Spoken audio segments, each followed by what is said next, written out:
T5 conversions have become a very simple installation in the early Mustangs.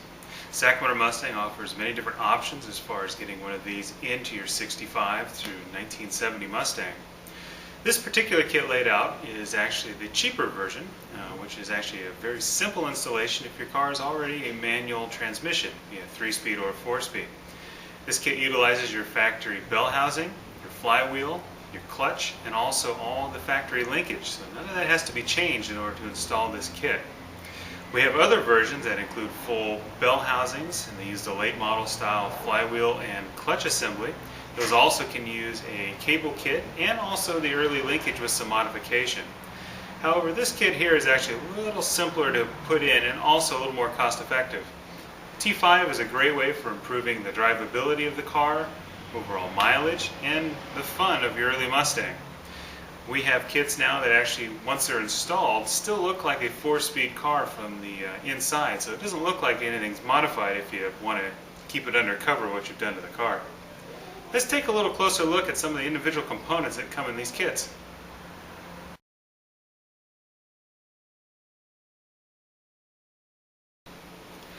Well, this is the Ford Racing T5. This is the M7003-Z, the Super Duty World Class T5. It's rated to 330 foot-pounds. Has pretty much all the upgrades that Ford ever came up with all rolled up into one package. This one's no longer made by Borg-Warner. Tremec now has the design and supplies this transmission. A lot of improvements throughout this transmission. Thicker webbing into the housing so it can handle more torque, more power. Some internal upgrades, thicker gears, better bearings, improved synchros, pretty much front to back. This transmission has been improved from its original production-based unit. Well, here's a quick overview of some of the features and benefits of the new T5s. This is the input shaft. It is a 10-spline input shaft. It actually is the same as a 4-speed or 3-speed from the early applications. Therefore, these actually can utilize the early model discs. They slide right on. The factory or the production-based T5s used a full aluminum bearing retainer. The Z models actually come with an upgraded one. This piece here is actually steel. It lasts a lot longer, doesn't wear out, or doesn't need to be replaced in time like the factory unit. Well, down the passenger side of the transmission you'll find two plugs. This is the fill and the drain. The T5s generally use about 2.5 quarts. Using standard gear oil in these transmissions will dramatically shorten the life expectancy of these. They usually require a thinner oil. We recommend the Dextron 4 or the D4 from Redline. One other note is down the side of these transmissions you'll see where Tremec has added some webbing just to improve the horsepower capacities of this transmission. A lot thicker castings and so forth. The back half of the T5s you'll find the shifting tower. T5s generally are actually all an internal shift linkage design, so you don't have anything external, nothing get hung up or so forth on any wires or what have you, so they're a nice clean installation. The shifter tower is included on these. This is a short throw unit. It's designed with a vertical 2-bolt setup. Generally, for a shifter mechanism or a shifter lever, you'd want to use either the late model style, which generally is a little far forward in the early Mustangs. We also offer a classic style one that looks like a factory 4-speed one. I can show you that a little later in the video. The output shaft on these is a 28 spline, just like the early style ones. However, even though it's tempting, don't use your old yoke. The older yokes are actually too long. They will slide all the way in. The problem is when putting those in, they actually will burn up the rear tail bushing. We do offer a new yoke that is designed to work with the T5s and attached to your older style driveline. When installing these in the car, we have noticed in some cases, depending on the rear end, you may have to take roughly about 1 inch off of your factory drive shaft just for clearance reasons.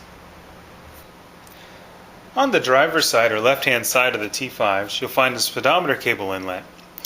The T5s actually have a 7-tooth internal drive gear and still use the driven gears out of the early T10 top loader and 3-speed transmissions. Your factory speedometer cable will slip right in using the standard O-ring and a single set screw just like in your old transmission. Now on the main body of the T5s on the driver's side, you'll find this little plug right here. This is actually the backup light switch. We do offer custom harnesses that plug into that integrate into your factory wiring harness. They can be made, just a simple power in and out to your lights and grounded if you want to be simple about it. But this is actually what you'll use for sending the backup light signal to your light assembly. One other install note with the T5s, a lot of people like sourcing them through wrecking yards or what have you. 94 and later T5 and T45 models actually have a longer input shaft. When using these in conjunction with the matching bell housing, it actually shifts the whole assembly back in the car roughly about 7/8 of an inch, which really messes up the alignment for the cross member and the mount. And also the tower no longer comes up in the center of the hole. A lot of times you do have to notch the opening when using those transmissions. A lot of people buy used transmissions and are misinformed or just don't know the difference and run into that problem, and it can put a monkey wrench into your plans.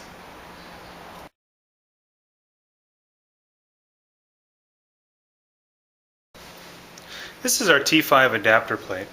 This plate bolts onto the back of your bell housing and enables you to utilize your original 3-speed or 4-speed bell housing.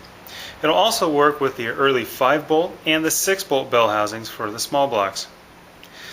This adapter plate is shipped with all the attaching hardware, and when mounting does require you to transfer 2 holes into your existing bell housing.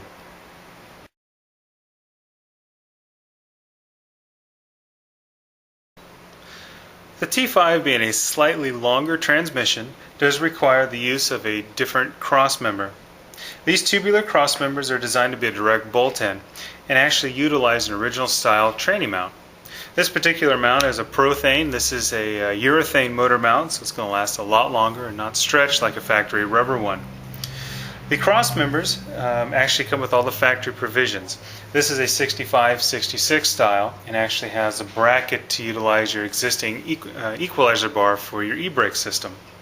The 67 through 70 does not utilize this. It uses a factory style one that bolts into place just like the original one did in the car.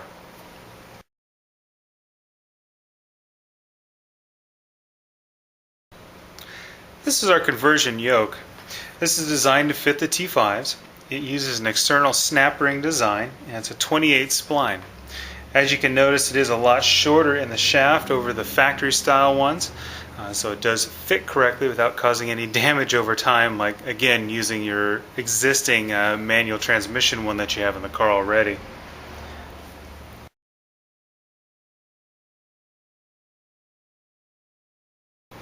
To finish off your installation, we offer aftermarket custom 4-speed style shifter levers. Now these levers bolt directly to the shifter nub on the top of the transmission and puts the shifter ball in its stock location. So when looking in on the car, it looks like nothing has been modified. We offer factory knobs that actually have the 5-speed pattern and also aftermarket built aluminum ones for a little more custom look for the interior.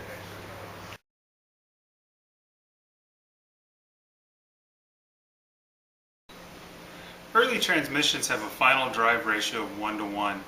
The T5's 4th gear is a 1:1 ratio, however the 5th gear is a pure overdrive. It's 0.63:1. I have one of these in my own car with 225 50/15 tires, 355 rear end gears. At about 65-70 miles an hour down a freeway, I'm doing about 22 to 2300 RPM. Well, as you can see, these are actually a relatively easy installation now. All the parts are relatively on the shelf and require very little modification, if any at all, to actually get one of these installed, buttoned up, and driving your way down the road. If you have any questions, please give us a call. We're at 1-800-442-8333.